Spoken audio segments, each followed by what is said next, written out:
There's a whole lot of talk about CS2 being worse than CSGO for the market to look like this.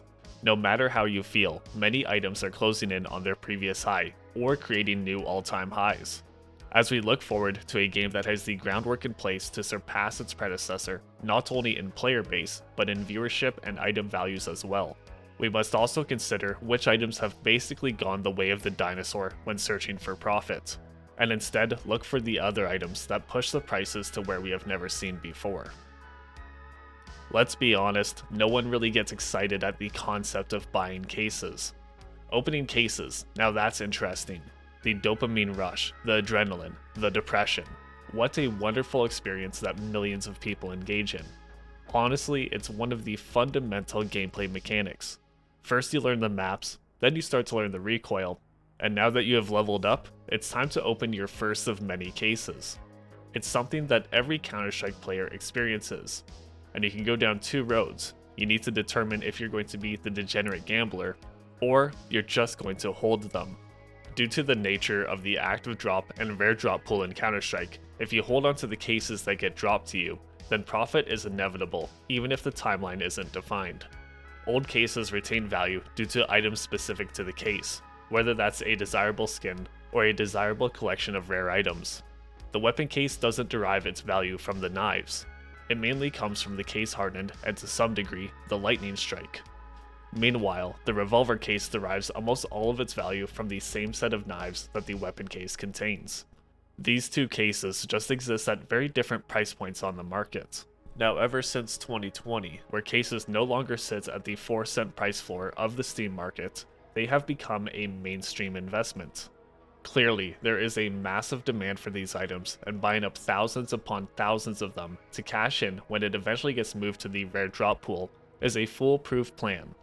And not only is it foolproof, but cases have outperformed many stickers, knives, gloves, operation skins, badges, agents, etc. But I've always had one problem with the last few years of case prices. Unboxing numbers, for the most part, have a strong correlation with the player base. So if case unboxing numbers are up 20% and the player base is up 20%, the amount of drops and cases opened should cancel each other out for any active drop. Despite this, active drops have just gone up and up. Cases have become a very popular investment and still are to this day. Those cases that would have been sitting on the Steam market years ago are now sitting in storage units. I see two downsides with this. First, if you're buying into a case for let's say 20 cents at a third-party site, you need to hit 40 cents to double that money. Back when cases could be purchased at 4 cents on the Steam market and 2 cents third-party depending on the site, you needed to sell anywhere from 4 to 8 cents to double your money. The margins were insane, and I still kick myself for buying stickers and crafts back in the day and not cases and operation skins. The other problem is that the cases on these storage accounts are not being used. The seller will wait for a new opportunity or a target price to be reached. That is where cases will slowly be offloaded. It may take a few weeks or months to offload all of these cases, as you don't want to crash the market. But naturally, you will freeze the prices for a while as you toe this line. The parabolic rise of cases was easier to maintain when no one thought about holding them until it was too late. But that is the nature of the case market currently. Any case except for the extremely old cases have a massive amount of supply sitting in storage units, and one day they will be offloaded. But I think we're seeing some changes in the way the active drops are consumed, and that might eliminate the storage unit issue. It's case renting, and how I seem to be entirely wrong about the way that players would react to it. There was a tweet from Jesus pointing out some unboxing numbers, and this thread became a disaster quick. The Anubis package count was wrong as millions were opened within an hour, which just isn't possible. And that then led to a side conversation about Case Tracker and its potentially illegitimate numbers. As case prices have started to recover following a community that has started to accept CS2 and the infamous case renting update, unboxing numbers based on tracking really haven't moved significantly. So with the player base increase resulting in more drops, and honestly, potentially way more drops as bot farms seem to be a growing issue, and unboxing numbers staying the same, sure, it could be tied to investments again, but for cases that have been in the active drop pool for years that are still being dropped, We're talking millions upon millions of cases bought up and stored away. All the while, it gets more and more expensive with each order. It's just not adding up, and I think I was wrong. We know 100% that CS2 Case Tracker does not register rented cases, as he has publicly responded regarding this issue. It seems like most people don't have confirmation on this, but on his Reddit you can find the post. I thought with all of the crafts and name tags that casual players use and the investment side of things for all of us nerds, these rented cases really only fulfilled the purpose of getting Valve out of legal trouble. People who may not open a case because they're likely to just get garbage are renting. The overall case supply should be lower when it enters the rare drop pool compared to years past. And another byproduct of this would be the lack of knives, gloves, and skins actually available on the market. All of the rented skins disappear in a week. No blue skins for trade-ups, no StatTrak factory new reds to undercut each other on the market, no rare pattern knives or additions to the massive pool of something like a skeleton fade. Case renting is the equivalent of right-clicking a case and deleting it, just like back in the day. Unfortunately, we will never see anything close to a 4-cent case again.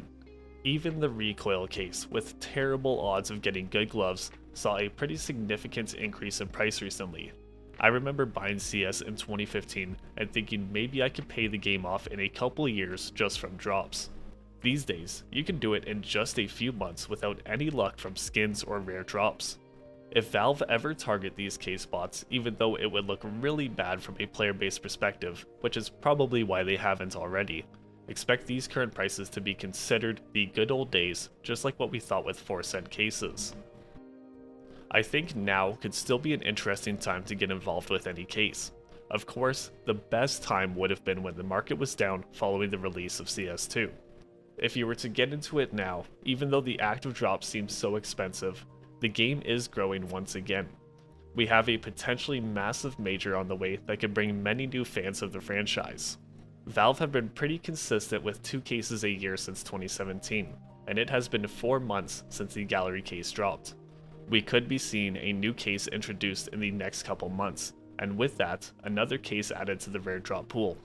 Hopefully Fracture, as it has been 5 years, but Valve do whatever they want, and unboxing numbers are still great for the case. Another avenue to look at would be older cases. When cases are 4 cents, you really have to be hunting something to pay $1 for a case. When the cheapest case is 50 cents, it becomes much easier to justify opening that more expensive case.